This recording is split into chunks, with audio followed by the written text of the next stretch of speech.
A cerveja é muito boa, é uma das melhores da América, quer dizer, ganhou já com a melhor IPA da América Latina. Mas depois que eu tomei uma Punk IPA, tomar ela ficou fraco. Mas enfim, Dodô, depois você me fala onde tem Punk IPA. Supermercados boa. Beleza, vou lá buscar, porque tá muito bom. Vamos pedir comissão, né? No supermercado boa. Vamos pedir. É uma boa, viu? É uma boa, viu, boa. Meu Deus. Então vamos lá, vai. Todo mundo mudo. 3, 2, 1.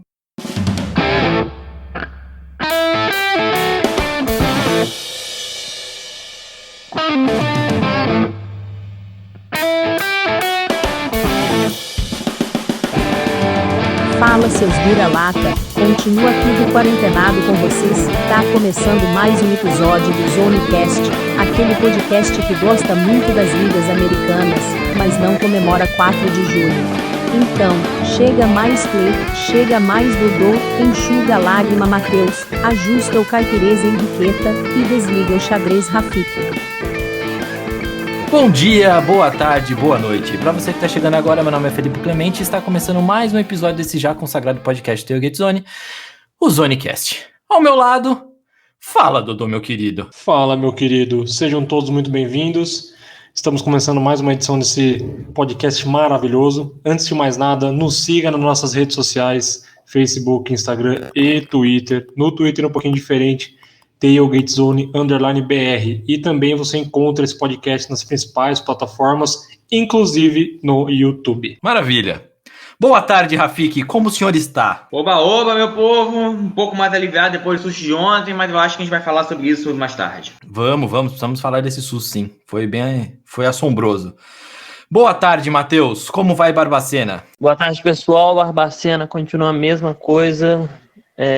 Nada de novo acontece em Barbacena há muito tempo, gente. Que bom, né? E no Canadá, Henriqueta?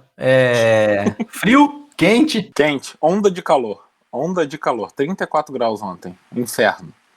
Não, anteontem. Agora melhorou, tá uns 30. Pô, de Barbacena pro Canadá é meio zoado, né? Tipo, inferno no céu, mas tá bom. Ai, caramba. Bom, vamos que hoje tem bastante informação? Tem algumas informações, sim. As ligas estão voltando, estamos um pouco empolgados, ao mesmo tempo um pouco preocupados. Então vamos lá, vai.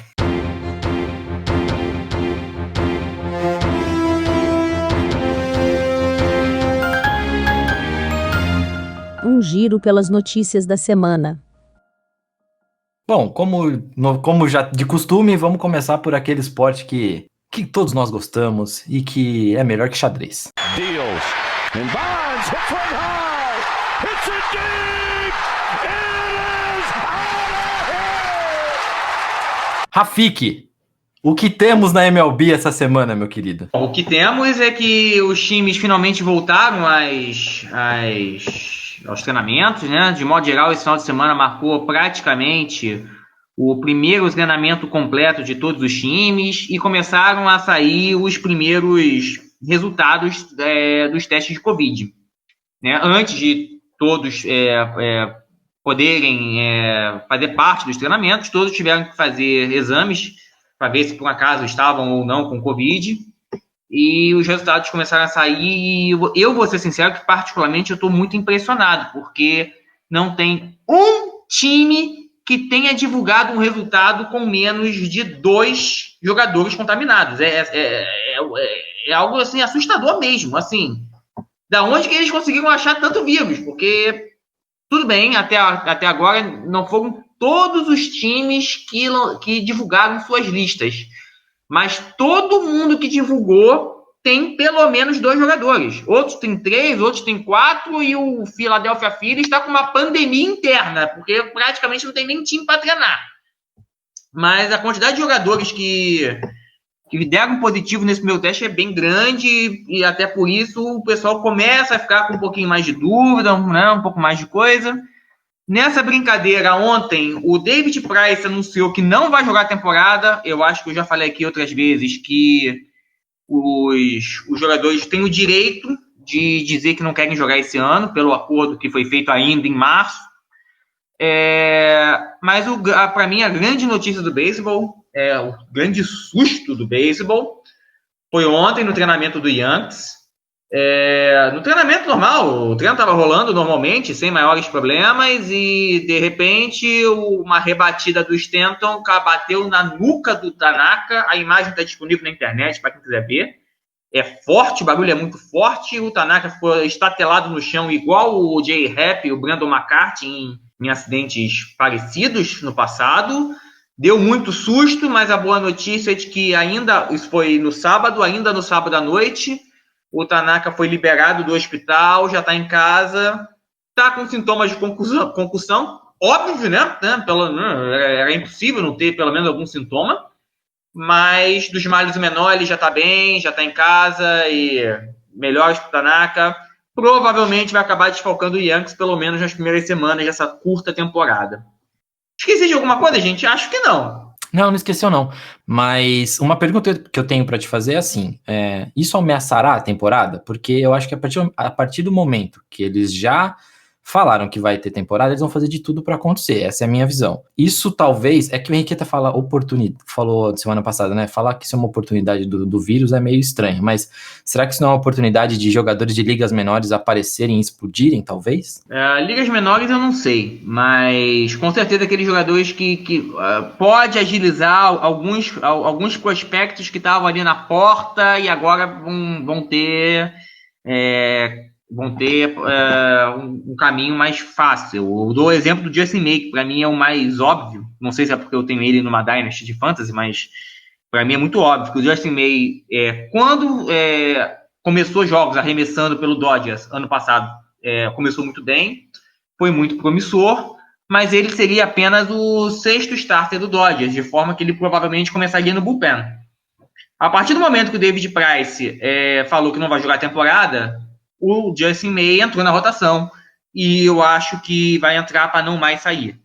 É uma possibilidade. Também é uma possibilidade de, com essa quantidade enorme de Covid, alguns jogadores que estavam até pensando em jogar a temporada, pensem 2 vezes, pensem 3 vezes e refaçam o seu pensamento e digam que não vão jogar a temporada. Isso é algo que a gente também vai ter que monitorar. O mais interessante é que, assim, tira o próprio David Price, acho que já passou do auge também, né? Até agora você não tem nenhum jogador novinho dizendo que não quer jogar a temporada. Todos que pelo menos que chegaram à notícia que abriram mão da temporada, já são veteranos, ou em fim de carreira, ou que estão voltando de lesão, etc. Ninguém novo ainda falou, não, eu não vou jogar a temporada porque eu tô com medo, eu tenho uma pessoa de risco em casa. São mais jogadores veteranos. Vamos ver. Mas acho possível, sim, de abrir caminho para novos, mas nem tanto, porque como também não vai ter temporada de Minor League, só vai abrir para aqueles que já estavam na porta de entrar na Major League. Um Wander Franco da vida, que acho que deve ser o prospect número 1 de todas as listas hoje, que é do Tampa Bay, que todo mundo acha que vai ser o novo shortstop da década, ainda estava no Double A, ainda precisaria comer um pouco de arroz e feijão nas Minor Leagues. Esse não vai ter chance, esquece. Mesmo que o time inteiro do Rays diga que não vai jogar, acho muito difícil que o Rays queime ele logo nessa temporada tão curta. Mas aqueles jogadores que já estavam em nível de chegar na Major League vão ter sua chegada talvez facilitada por isso, sim. Interessante. Mas qualidade deve ser um pouquinho baixa, né, Henriqueta? Você tá assustado também com esse retorno ou não? Ainda não. Daqui a uma semana a gente pode conversar de novo e ver como é que fica, né? Ainda tá ok. A gente até conversou antes que o único grande nome que saiu, né, que tá fora por enquanto é o David Price, mas né, os outros são tipo o Félix Hernandes, que, né, já é uma ex-estrela em atividade, o Ryan Zimmerman, que é ainda produtivo no Nationals, mas já é bem mais velho. Mas o Mike Trout, por exemplo, disse que tá em dúvida ainda, e ele, se eu não me engano, a esposa dele tá grávida, então isso pode ser um fator importante.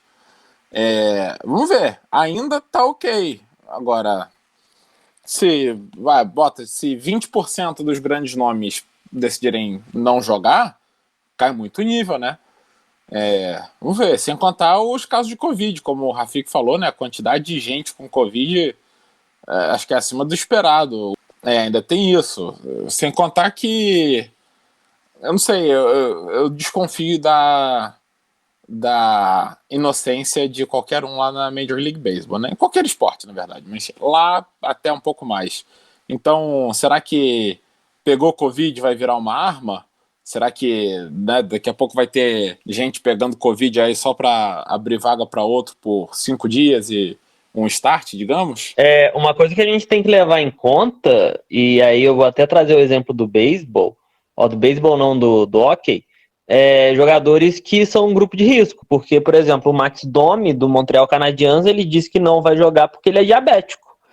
Então, pode ser que tenha jogador que seja grupo de risco, seja, sei lá, hipertenso, diabético, porque até jogador sofre disso, que pode ser que não queira fazer a temporada por conta disso, não só por jogadores que estão perto de pessoas de grupo de risco. Esse é um bom ponto mesmo, é um exemplo que me vem na cabeça aqui, né, de cara, assim, é o Kenley Jansen, o closer do Dodgers, né, que já teve 2 vezes problemas no coração, agora eu não lembro se é arritmia mesmo, ou se foi alguma outra coisa mais rara, mas tanto que ano passado ele foi desaconselhado a jogar no Colorado por causa da altitude.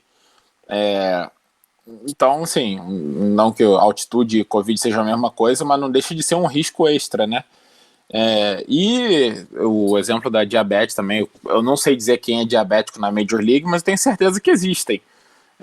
Meus jogadores não ficam espalhando coisas assim muitas vezes, mas é um bom ponto mesmo. Eu acho que a gente vai acabar vendo muito mais gente saindo da temporada. A minha dúvida é quantos e de que nível.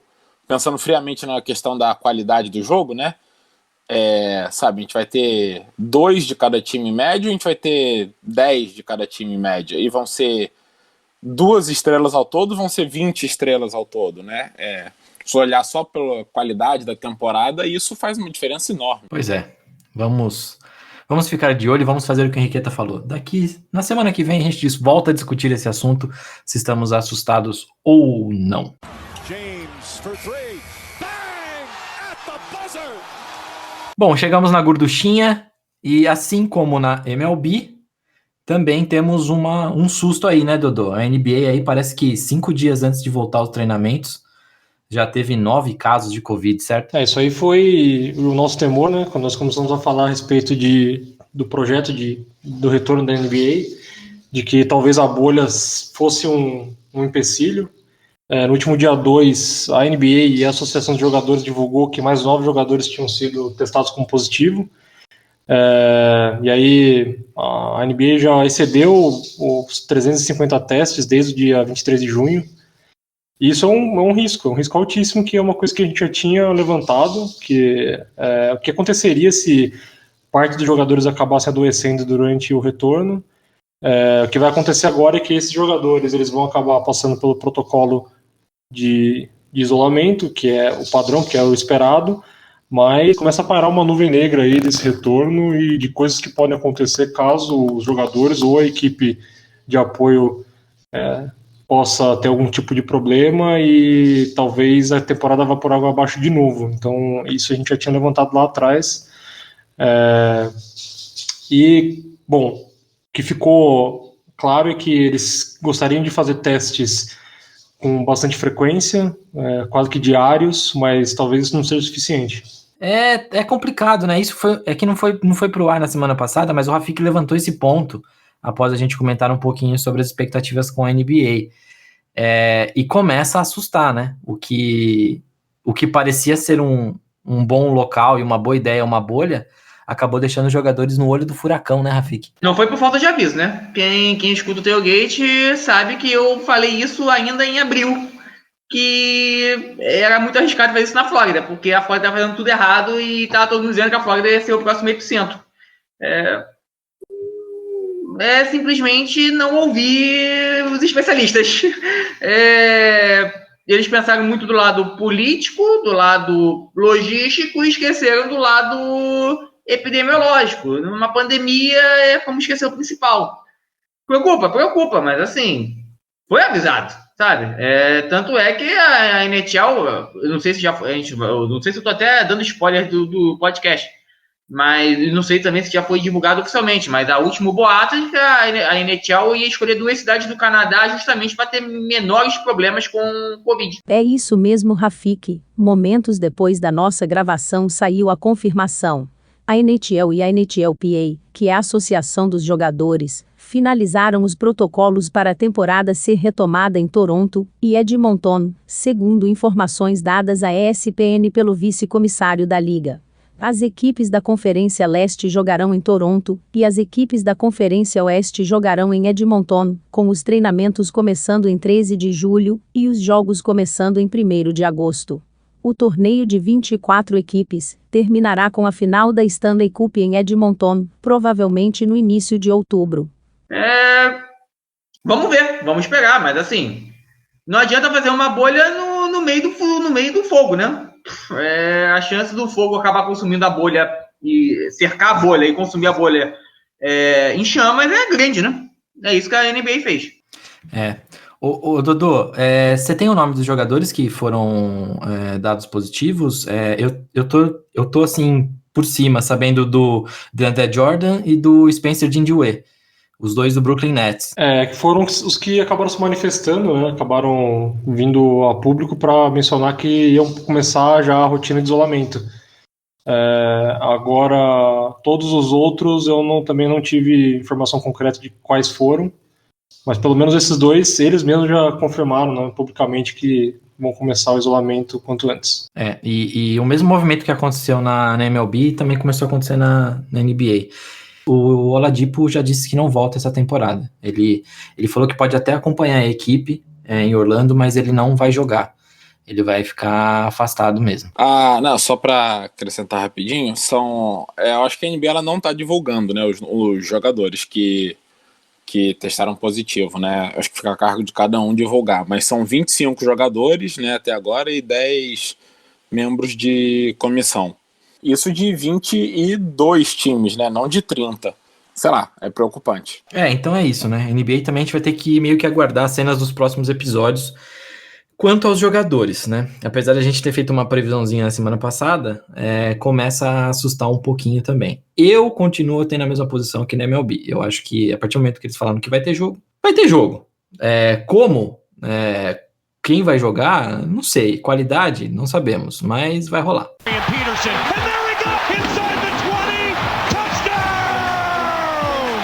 Bom, gente, chegamos na NFL e eu só queria, antes de passar a palavra direto pro Matheus, eu só queria falar um negócio. Vocês vão ter que me engolir, porque eu falei que o tio Bill ia mudar o sistema dele, ele estava apaixonado por um QB móvel, e o que aconteceu? Palmas pro profissional. Bateu uma salva de palma aqui pro profissional. Obrigado. Para quem não viu, horas depois da gente ter gravado o último podcast, o Ken Newton assinou um contrato de 1 ano com o New England Patriots. Bom, por que o tio Bill provavelmente deve ter selecionado o Ken Newton?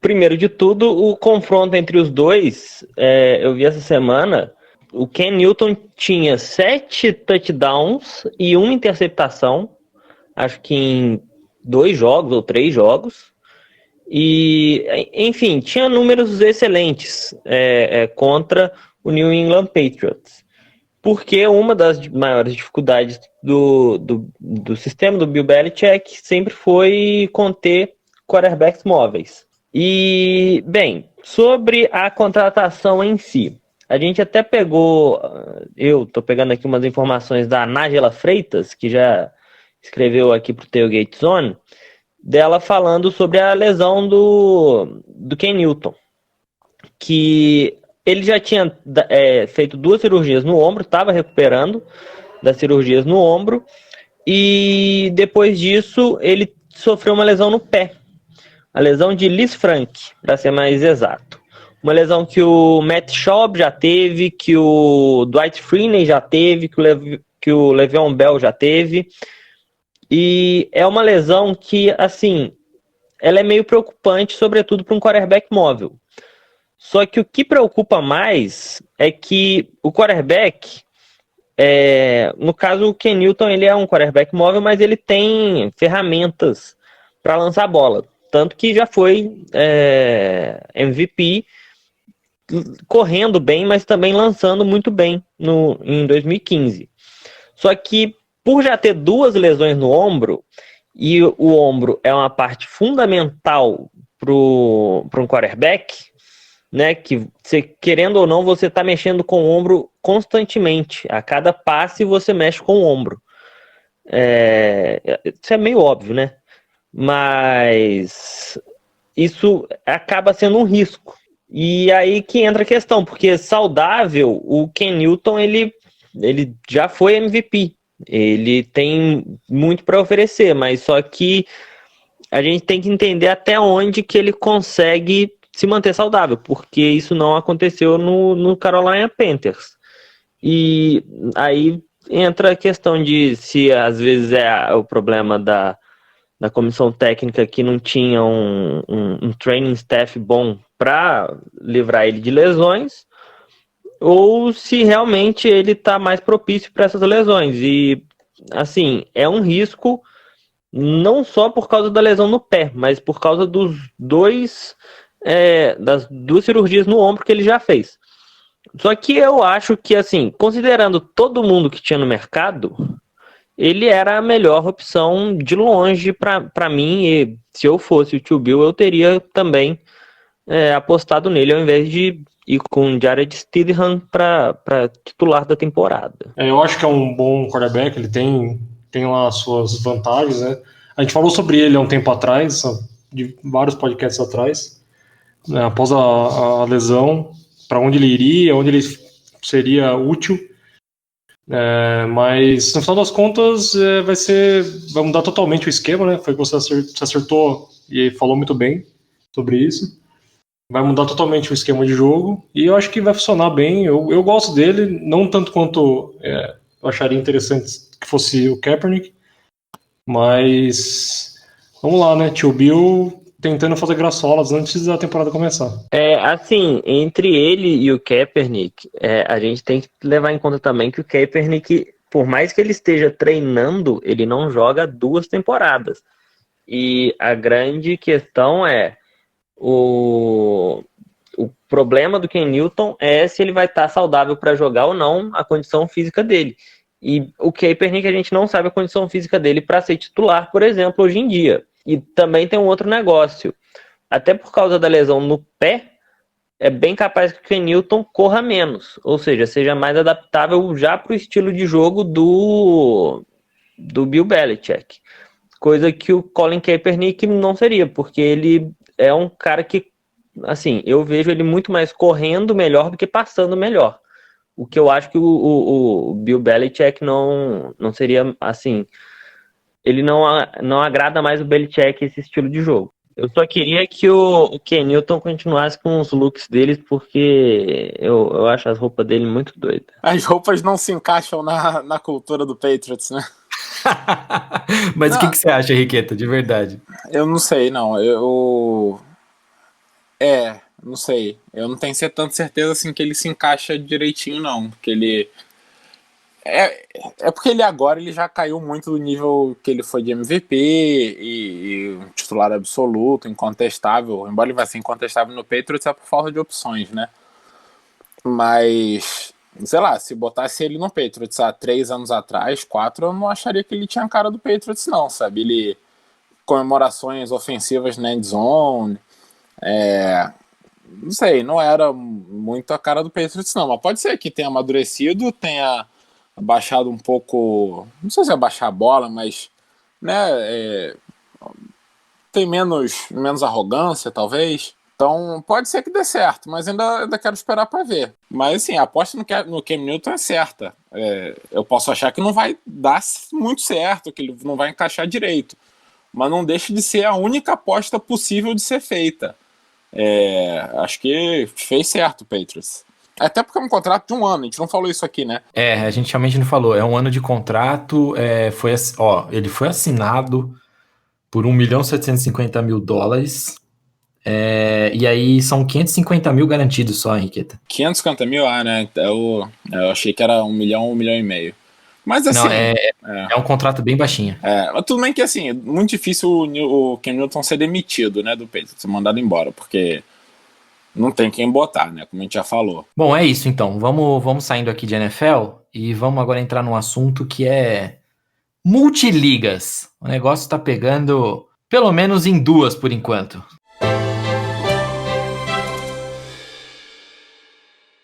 Bom, essa semana aí teve dono... Puta, não posso falar isso porque vai ser censurado pelo YouTube.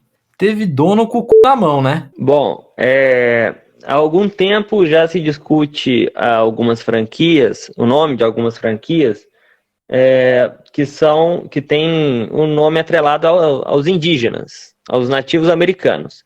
E a maior assim, o caso mais expoente de todos é o Washington Redskins, porque o termo Redskins, que seriam os peles vermelhas, eles acaba sendo um termo pejorativo também, né, na sociedade americana. E essa semana acabou que a equipe considerou mudar. Eles soltaram uma carta considerando a mudança do nome Redskins para outro nome. Em off, a gente já tinha até comentado de que quando o dono, Dan Snyder, morresse, eles só aceitariam passar para um novo dono, ou caso vendesse a franquia, para um dono que trocasse o nome. E, bem, vamos lá. Por que isso aconteceu? Isso aconteceu por causa do Money Talks, que é quando sua mãe vira e fala que alguém só aprende quando dói no bolso. Porque alguns patrocinadores, o FedEx, que é a dona do naming rights do estádio, e a Nike, elas ameaçaram até cortar patrocínio do Washington Redskins como uma forma de incentivo para trocar o nome da franquia. E aí que eu tenho que xingar o dono da franquia, porque o negócio é o seguinte: não é de hoje que as pessoas reclamam do nome. Não é de hoje. Eu lembro que quando eu comecei a acompanhar futebol americano, isso foi lá para 2012, 2013, tinha um documentário falando de como era problemático o nome Redskins. Não é de hoje que as pessoas reclamam que o nome é preconceituoso. E aí, quando dói no bolso do cara, quando ele ameaçam tirar o dinheiro que ele ia receber da franquia, aí ele vem com, vamos ter uma consciência e trocar o nome, façam-me um favor, né? Com certeza é muito bom que o nome seja trocado, só que a gente não pode depender, em termos de sociedade, da boa vontade das pessoas que têm dinheiro de resolver fazer uma mudança. Então, eu conheço gente que não se refere à franquia como Washington Redskins só como franquia de Washington, porque não apoia esse nome. E, assim, já passou do tempo, Dan Snyder não fez mais do que a sua obrigação para fazer isso e tem que tomar um xingo, um esporro, porque só fez isso quando ele foi perder dinheiro. Então, não é fazer por conta de uma consciência. Mostra que ele continua com aquele pensamento de que não é nada, racismo não é nada, só que agora, quando bateu no bolso dele, criou uma consciência abrupta, repentinamente, gente. Olha que engraçado. A PepsiCo deu uma chamada em cima deles também, ameaçando tirar patrocínios, o time, sei lá, de latas de refrigerante, etc. Então, pesado, né, Henriqueta? Você falou que ele tava com o censurado na mão, o censurado no bolso, né? Quando ameaçou pesar no bolso, ele rapidinho agiu. Em 2013, ele deu uma declaração de que ele nunca, e pode botar em letras maiúsculas, nunca ia mudar o nome. É simples assim. Então, quando pesa no bolso, é muito fácil, né? Agora eu tenho que pensar, tenho que ver. Enfim. Ele é um dos donos mais mercenários da NFL e olha que dizer isso é muito significativo, né? Não é como se fosse feito de flores filantrópicas. Vai mudar, pelo menos isso, né? Pelo menos vai mudar. A intenção por trás é tão nefasta quanto possível, mas pelo menos mexeram no bolso dele e ele vai ter que mudar o nome. Mas esse lance de mudar de nome é bem interessante. A gente vê que começou um movimento que é muito mais próximo da gente do que a gente imagina.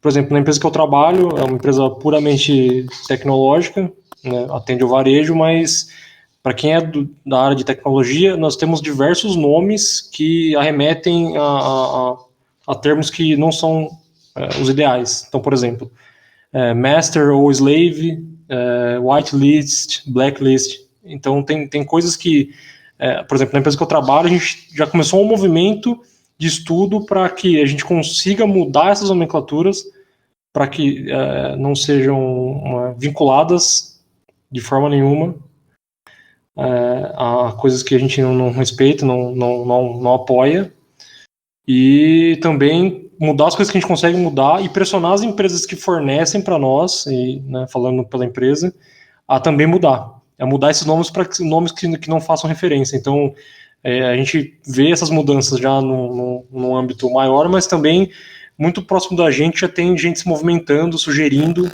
que essas alterações também aconteçam no nosso cotidiano, né? Que eu acho que é fantástico e é um começo, né? Alguma coisa para a gente conseguir se apegar para saber se realmente um dia a gente vai ter consciência, intelecto suficiente para mudar tudo isso.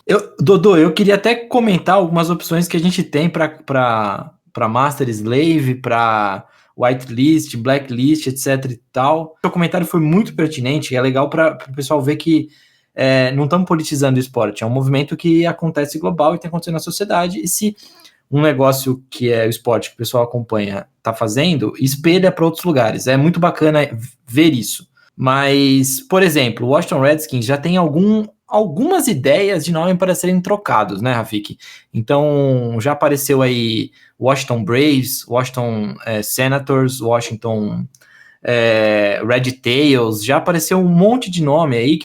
Só que a gente já discutiu isso previamente na redação e eu quero trazer para cá. Pois é. O Washington Braves eu acho que poderia ter problemas de patente com o Atlanta Braves da Major League e acho que seria complicado de colocar.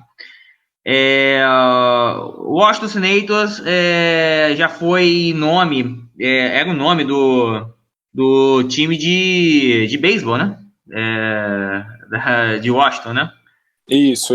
Que saiu de lá nos anos 60 e depois saiu de novo nos anos 70. E é um nome tão... É uma coisa tão complicada que mesmo quando o beisebol voltou ao Washington, há uns 10 ou 15 anos atrás, eles decidiram botar o nome de Washington Nationals e não de Senators, justamente porque o nome Senators ainda pertence ao Twins, se eu não me engano, que era o antigo Washington Senators, que depois foi para Minnesota.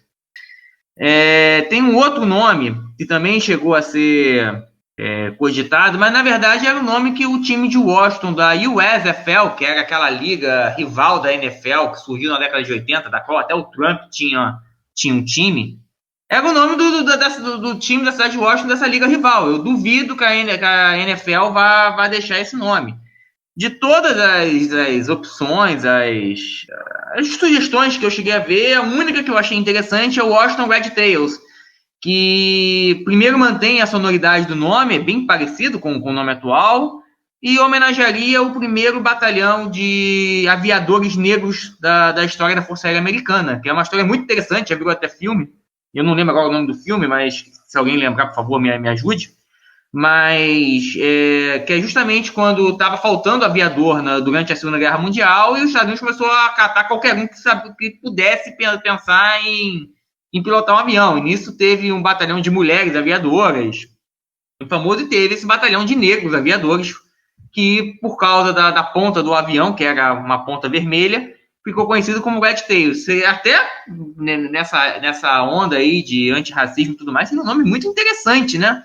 E acho que seria até um pedido de perdão muito interessante por ter ficado tanto tempo com o nome errado, né?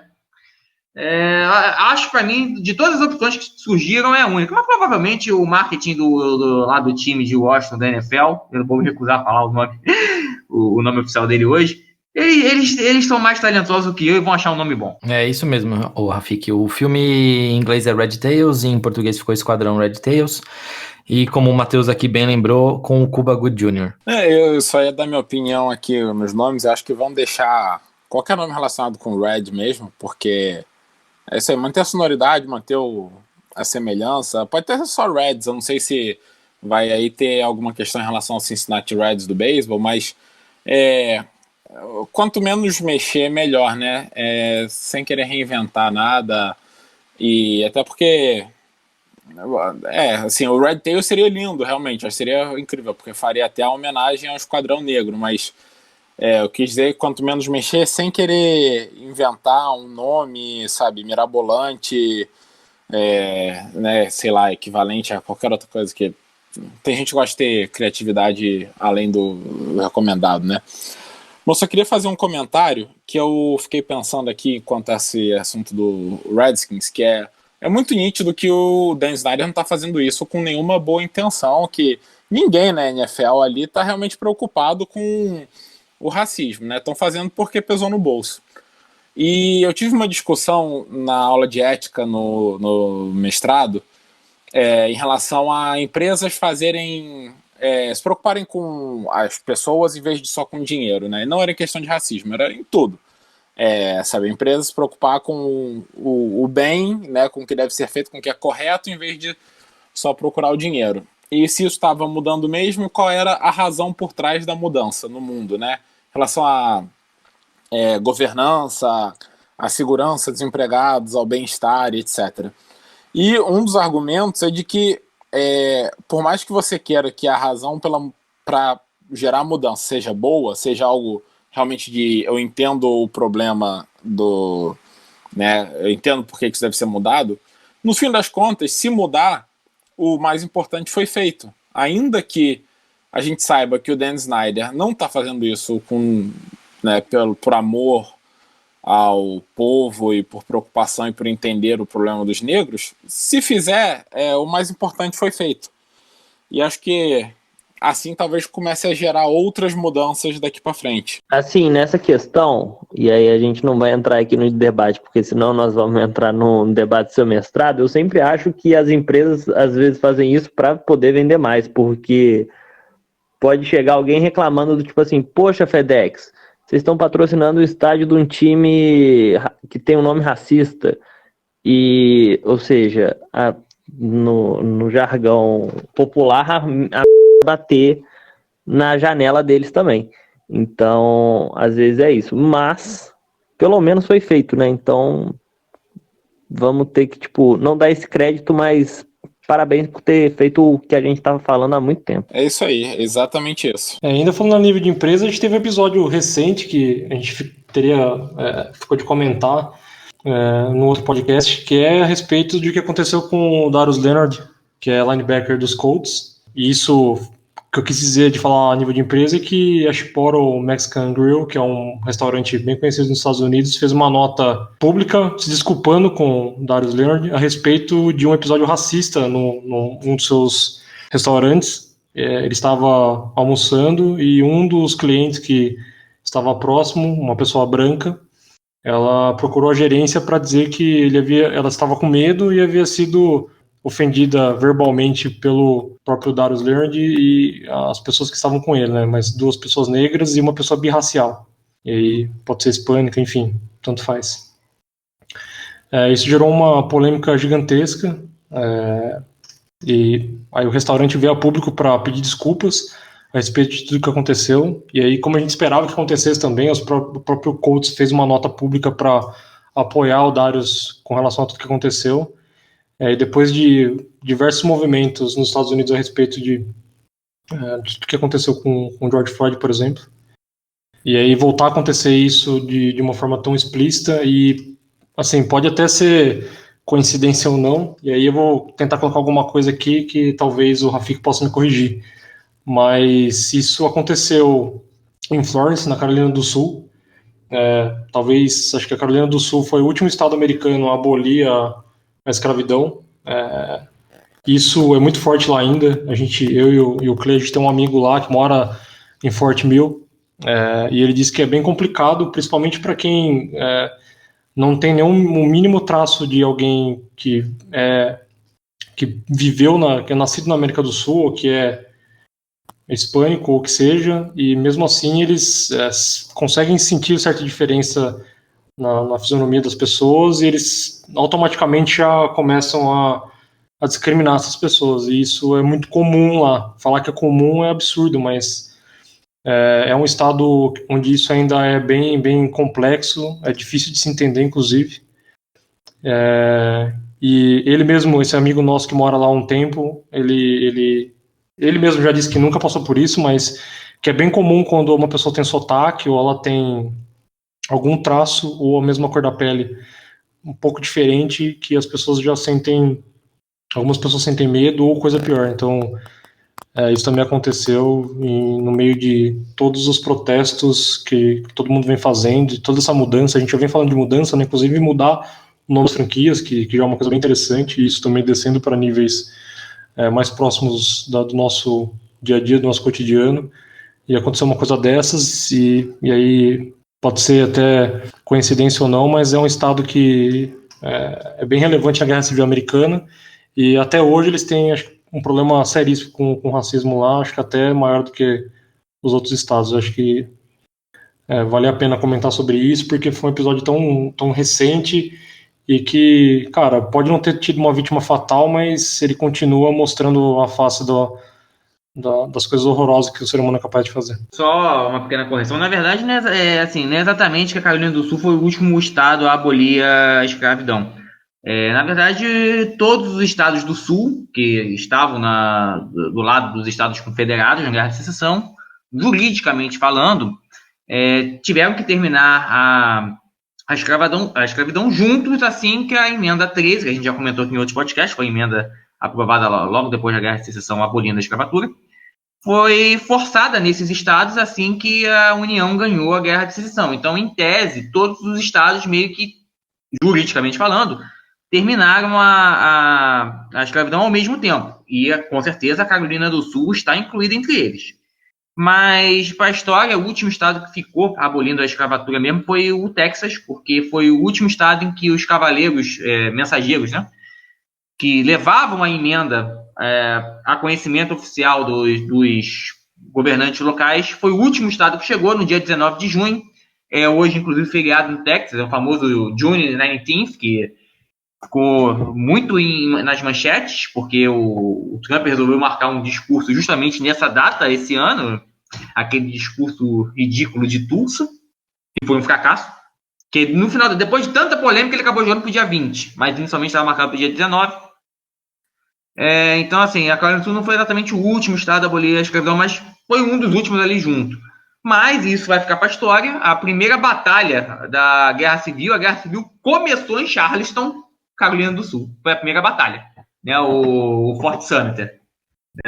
E sim, nesse ponto a Carolina do Sul é extremamente racista, não é de hoje. E é um estado fortemente trumpista, com muita presença militar, inclusive. Boa, valeu, Rafik. Junto com o Washington Redskins, teve outro caso também que aconteceu e a gente precisa comentar. Cleveland Indians, da MLB, também já se manifestou e disse que pretende trocar o nome da franquia. Eu entendo a sua emoção, chefinho, mas vamos com calma. Se você for ler com calma a nota do Indians, é muito mais branda do que o seu vamos trocar o nome. Na verdade, a nota é assim, não, começamos a pensar na possibilidade de talvez pensar em mudar o nome. É um negócio bem vago, assim, só para, digamos assim, não perder o bonde da história. O Cleveland Indians também é outro caso. Reclamam do nome do time há mais de 20 anos. É um caso extremamente complicado. E o dono também não se mexe. Eu acho até pior que o Redskins. Eu só acredito vendo. Mas realmente teve essa nota dizendo que eles estão pensando em pensar em mudar o nome. Eu não sei se o Indians soltaria essa nota se não tivesse realmente pensando em mudar o nome. Ok, que pode só deixar passar e ver se isso morre. Mas assim, soltar essa nota para daqui a 2 meses dizer a gente viu que isso aí tá tranquilo, viu? Vamos continuar assim. É mais feio do que não falar nada. É mais feio do que se fazer de desentendido. Então acho que realmente eles estão vendo que vai chegar nele, sabe?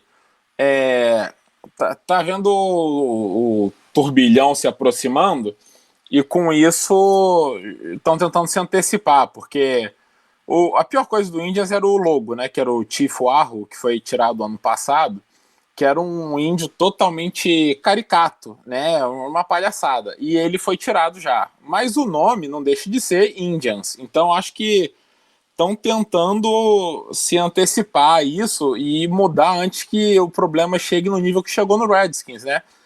Nenhum dono é bobo. Assim como nenhum dono é bonzinho, nenhum dono é bobo. Então viram o tamanho do problema que vai chegar se tentarem teimar como o Dan Snyder teimou e forem arrogantes como ele foi. Então eu até acho que vai mudar, talvez ano que vem, não sei, mas eu acho que o Indians sentiu que vai precisar mudar em breve. E para continuar aí na onda dos times, né, tem mais alguns nessa lista que estão até mais para frente do que o Indians, porque a associação não é tão óbvia. O principal deles talvez seja o Blackhawks. Até a origem do nome que o dono deu foi de um esquadrão chamado Black Hawk da Primeira Guerra Mundial, se eu não me engano, porque o nome é dos anos 30. O esquadrão sim que foi nomeado em homenagem ao chefe Black Hawk, um chefe indígena da região de Illinois. Mas o grande problema do Blackhawks não é o nome. A grande crítica que existe não é o nome, e sim ao logo. E você pensa, mas o logo, na verdade, é um índio sério, um cacique, né, com uma cara séria, respeitosa. Por que o logo tem problema? Já que não é algo estereotipado e caricato como o logo do Indians. Porque tem vários argumentos, mas o mais forte deles para mim porque mal ou bem aquilo é um estereótipo de um índio, é o que você imagina. Você vê isso, pensa em índio, você pensa cocar, pintura no rosto, fazendo aqueles barulhos de índio, sabe, de séculos atrás, e por aí em diante. Então você acaba marginalizando o descendente indígena que vive em sociedade, vive como todos nós hoje em dia. Mas que aí olham para ele e falam, não, você não é índio. Índio é aquele do Blackhawks, que está todo pintado lá. Existem casos assim em Chicago, relatos, né, de descendentes de indígenas americanos, né, que são indígenas, porque se você é descendente europeu, você fala que você é europeu. Se é descendente africano, né, você é negro, etc. Se você é descendente indígena, você é indígena. E as pessoas sofrem bullying ou sofrem rejeição por dizer, não, você não é índio. Índio é aquele cara ali. Então, acaba que esse logo se torna um problema maior do que se imagina em princípio, né? O próprio Blackhawks já fez ações com a comunidade indígena e tal, mas assim, muito longe do suficiente. Assim, na verdade, isso até eu já tinha pesquisado isso há um tempo atrás, mas eles escreviam Blackhawks separado, né? Na verdade, isso foi uma homenagem ao 33º Batalhão de Metralhadora da 86ª Divisão de Infantaria da Segunda Guerra Mundial, que foi comandado pelo Major Frederick McCollin. E esse batalhão era apelidado de Blackhawks, The Blackhawks, que é homenagem a um povo de Illinois chamado Sauk, que é o que dá origem à imagem, né? Que é o que vincularam, né? Uma coisa a outra. Então essa que é a origem mais próxima da realidade. Lindo, Dodô. Muito obrigado. Mas, além do que você falou, Henriqueta, existem outros times também que tem coisa que fica até... que a gente não tem noção. Por exemplo, Kansas City Chiefs pode ser um nome racista. Seattle Seahawks também pode ser um nome racista. Tem muita coisa que fica por baixo dos panos que a gente realmente não sabe o que acontece.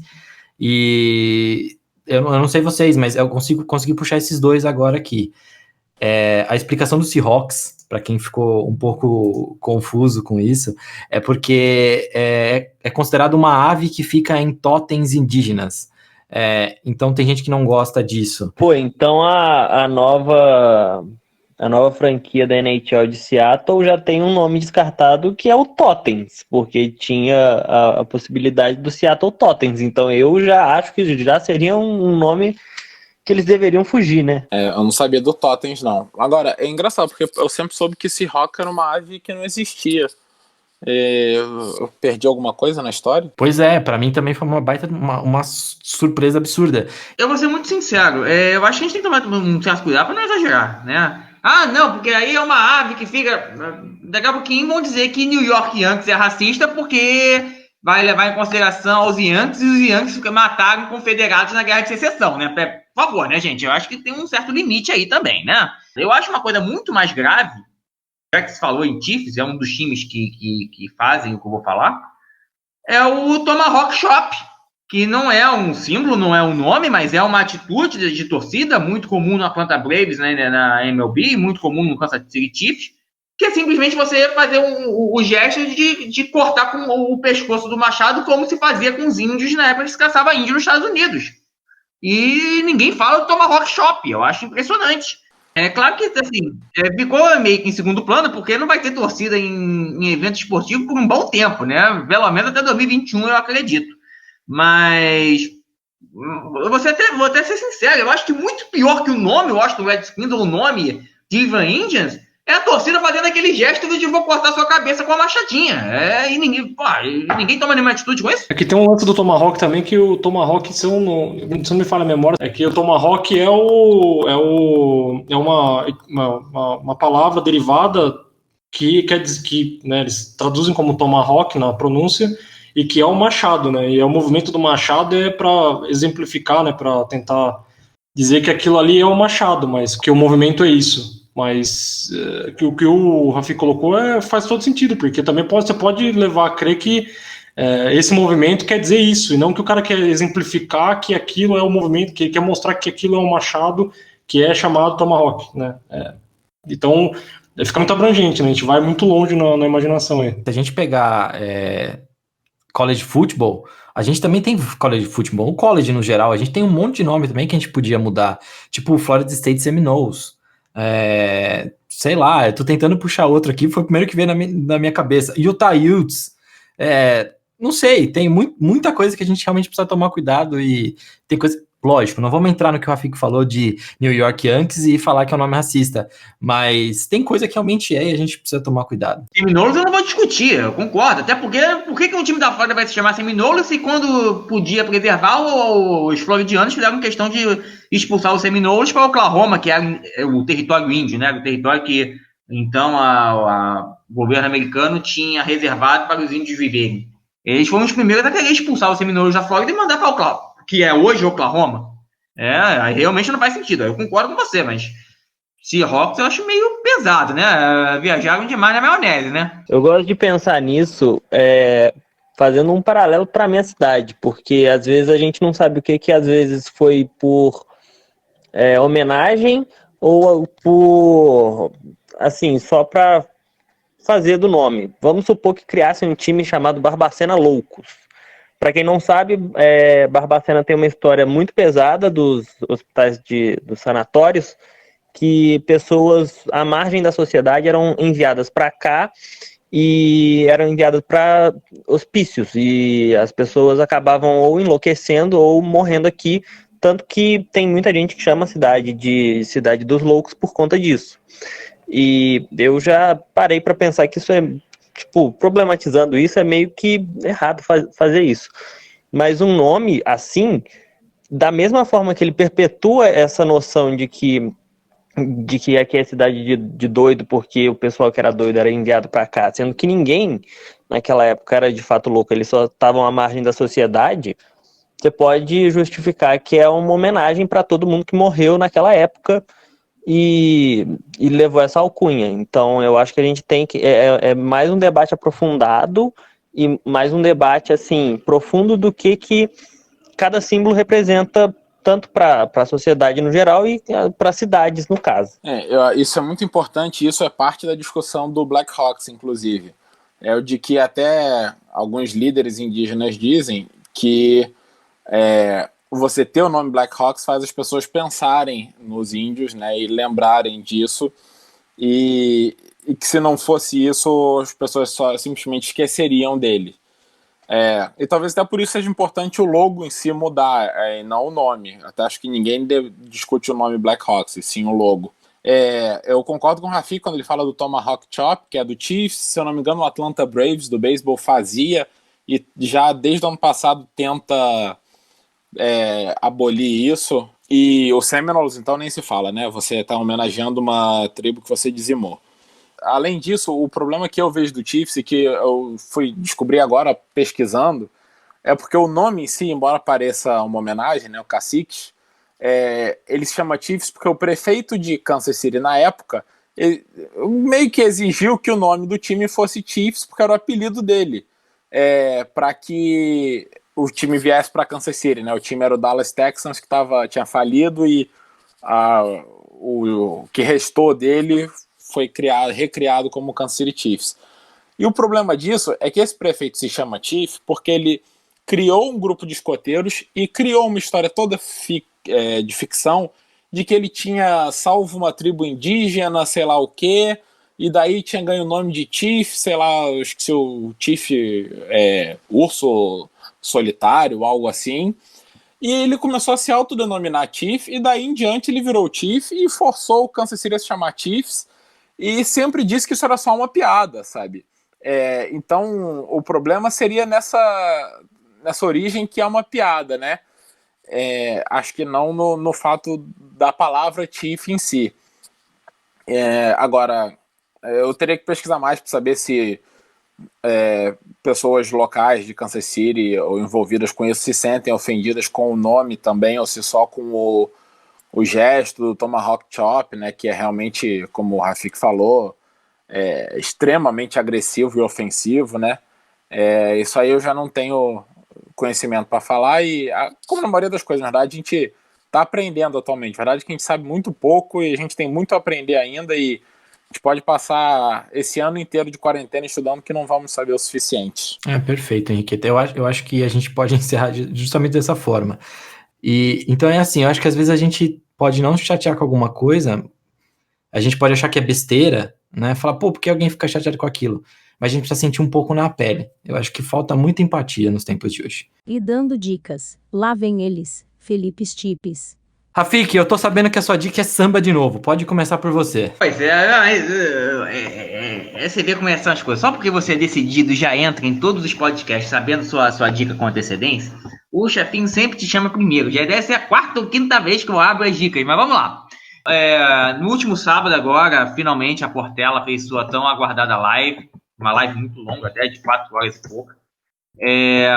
A seleção de repertório foi fantástica, e eles alternaram muito bem entre sambas enredo, sambas de quadra, reverência a grandes composições de grandes portelenses, mas que não tem a ver com carnaval, com os sambas enredo que marcaram a história da Portela no carnaval.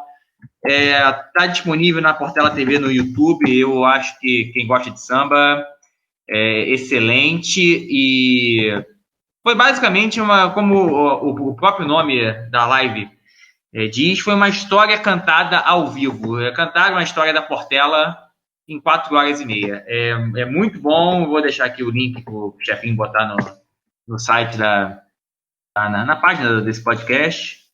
E quem puder assistir, gostar de samba, com certeza não vai ficar desanimado. E uma pequena curiosidade, quando abrir o bloco com as composições do Candeia, vocês vão estranhar a primeira. Vocês vão dizer, isso aí não é Candeia, isso é Cartola. É verdade, porque a música ficou eternizada na voz do Cartola. Cartola gravou a música, mas o compositor é Candeia. Candeia fez pro Cartola. Fica a lição. Muito bom, Rafik. Para completar a música, eu falei da música, mas não falei o nome da música, né? Preciso me encontrar, né? Deixe-me ir, preciso andar, vou por aí a procurar, rir pra não chorar, né? O Cartola gravou de forma magistral, mas a música é do Candeia. Poucas pessoas sabem disso. Bom, vamos pro segundo, que eu tô muito empolgado pra dica, que é o Matheus. Por favor, volume 2 do Emocore for Dummies. Primeiro, eu só queria dizer que eu gosto muito dessa música aí do Cartola, e tem a versão lo-fi hip hop dela, que é ótima também. É tipo um emo, só que samba. Mas enfim, seguindo o Emocore for Dummies, semana passada a gente falou, né, do Emocore que veio do punk, e depois disso teve uma reidealização, uma reinvenção do emo. E ele se tornou muito mais, isso ainda no meio da década de 90, muito mais emotivo, muito mais pessoal, e com letras mais profundas, digamos assim. E não só isso, também a música, melodicamente falando, se tornou numa versão mais melancólica, mais melódica também. E aí eu vou passar, e para mim essa é a fase mais triste do emo. Se você ouve Fresno e acha que é triste, é porque você não escutou o CD End Serenading da banda que chama Mineral. Então, a minha dica serão essas 4 bandas. A primeira é Mineral, que é uma das bandas mais tristes que eu já ouvi na minha vida. A segunda é Sunny Day Real Estate, que é um pouco mais alegrinha, mas também representa muito bem esse período. A terceira é Cap'n Jazz, que eu tenho que falar de Cap'n Jazz antes de falar da próxima, porque Cap'n Jazz ela foi uma banda que acabou se popularizando e a partir dali surgiu dos irmãos Kinsella, no caso o Mike Kinsella, o American Football, que é, para mim, a maior banda do emocore, que tem o hino do emocore, que é o Nevermind. Então, se você quiser ouvir uma música do emocore de todas que eu vou passar, escute Nevermind, do American Football, que também é até legal porque tem o nome o nome da banda também é sobre esportes americanos. Então, vou passar uma playlist e são essas bandinhas aí que você tem que ouvir essa semana. Eu acho que nem o Dodô sabe disso, mas esse negócio de American Football foi porque eu comecei a dar uma olhada no que era American Football por causa da banda. Mas enfim, muito bom, Matheus, muito obrigado. E eu quero que você falou da Fresno, eu quero que você traga mais bandas brasileiras também, por favor. Bom, Dodô, já que eu falei tanto de você, traz a sua dica, vai. Deixa o Henriqueta por último, porque ele tá meio perdido. Ei, Henrique, hein? Vamos lá. Cara, eu sempre trago umas coisas parecidas, mas eu vou de novo de documentário que fala sobre guerra. Na verdade, fala sobre as nossas guerras, as guerras que envolveram o Brasil. O nome do documentário é guerrasdobrasil.doc, tem no Netflix, é de 2018, se eu não me engano. Esse documentário fala desde a guerra que nós vivemos atualmente, que é a guerra contra o crime organizado, e como que ela se desenrolou. Passa pela Revolução de 30, Vargas, Getúlio, etc. Fala da Guerra dos Palmares, fala da Guerra do Paraguai, que foi extremamente sangrenta, quase 400 mil mortos. E também uma que eu acho bem interessante, que, se não me falha a memória, é o começo desse documentário, que fala sobre a Guerra da Conquista, que é a luta indígena brasileira por demarcação de terra, que acontece até hoje. Então, passa de forma bem detalhada. Cada parte desse documentário tem em torno de 30 minutos, talvez um pouquinho mais, mas é bem interessante para conhecer um pouquinho da história do Brasil, porque apesar de ser triste, né, são períodos tristes, ela conta um pouquinho do que o nosso povo passou no passado, e eu acho que é bem interessante a gente olhar para esses conflitos. Eu gosto muito de estudar sobre as guerras, porque elas me ensinam muito, não que eu acho bonito, né, que eu acho um período lindo da nossa existência, mas que eu respeito bastante, e principalmente a nossa história, que é pouquíssima conhecida, e que é tão rica, e por mais que a gente imagine que existiram só 2 grandes guerras, a gente passou por muita coisa, e tem pessoas no Brasil que ainda passam por muitas coisas, inclusive nossos povos indígenas, inclusive as pessoas que vivem, que são minoria e vivem esse conflito moderno até hoje, então vale a pena dar uma olhada. Muito bom, Dodô, muito bom. Henriqueta, sua dica antes de eu passar a minha, vai? Meu Deus do céu, só queria dizer que a dica do Dodô é sensacional. Obrigado, muito obrigado. Mas agora é sério, antes da minha dica, enquanto o Matheus falava a dica dele, eu recebi a notificação de que o Terry Francona, técnico dos Indians, apoia a troca de nome. E eu fui ler porque, embora a gente já tenha pulado para as dicas, realmente é literalmente a notícia da agora, durante a gravação. E ele, numa entrevista, por Zoom, né, online, virtual, hoje de manhã perguntaram para ele sobre isso, e ele disse que passou do tempo de disfarçar e de mudar de assunto, e que ele sabe que ele sempre disse que tanto o Indians como o Tifo Arro, o mascote que a gente já falou, não tinham o objetivo de ser desrespeitosos, mas que a verdade é que isso não interessa mais, essa resposta não é suficiente e que está na hora de seguir em frente e mudar. E que ele sabe que ele é velho, mas mesmo na idade dele, ele nunca quer deixar de ser, ser velho demais, né, para se adaptar. E que ele sabe que ele já fez muitas coisas ignorantes e que ele tem que se envergonha. Isso não quer dizer nada, mas quando o Terry Francona, que é um dos técnicos mais respeitados da liga, foi bicampeão com o Red Sox, verbaliza isso, eu acho que esse peso é maior ainda do que o próprio comunicado que o Indians enviou. Vamos ver o que acontece daqui para frente, né? Mas achei que era a notícia que valia a pena ser dita. Quanto à minha dica... Com certeza, parabéns. Nada. Parabéns pro Terry Francona, palmas pro profissional.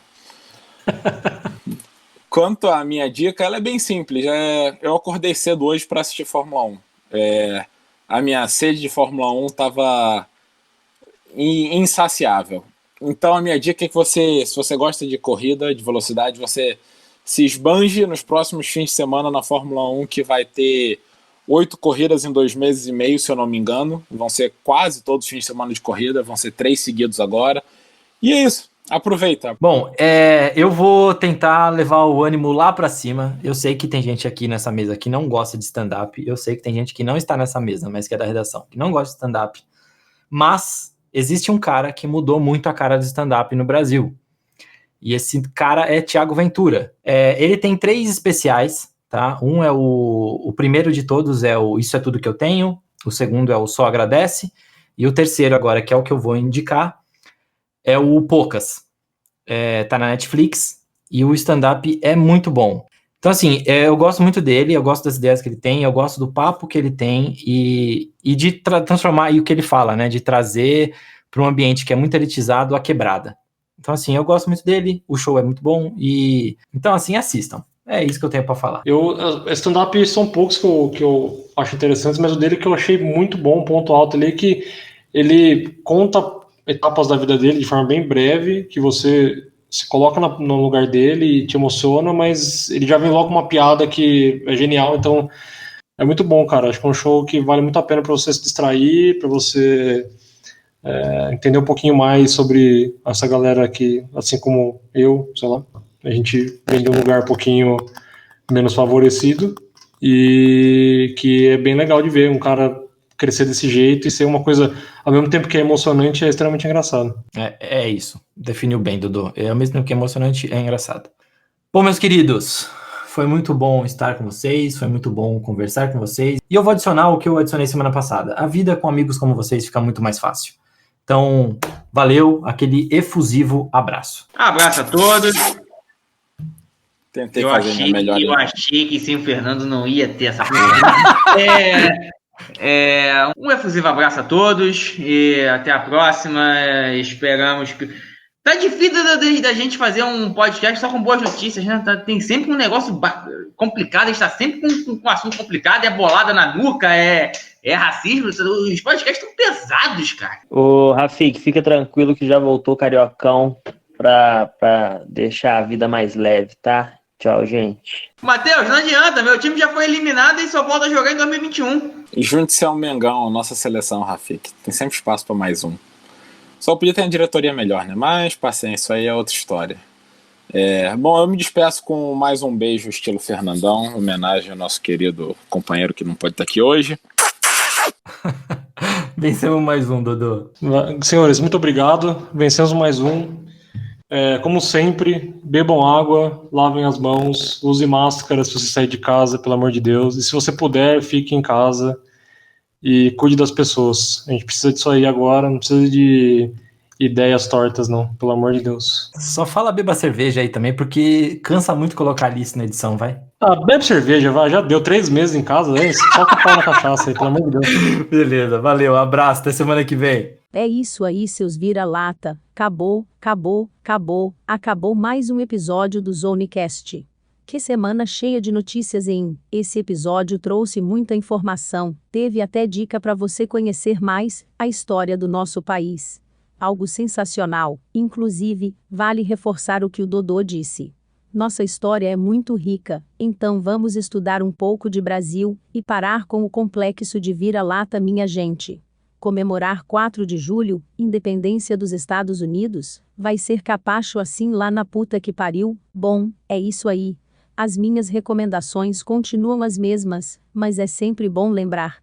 Além de continuar nos acompanhando nas redes sociais, no site e ouvindo o podcast, bebam muita água, lavem bem as mãos, informem-se através de cientistas ou médicos, e nada de cair no conto do vigário. Semana que vem tem mais, e, já que seguimos sem abraços e beijos, então, como novo costume, toquem-os de luz no cotovelo de vocês.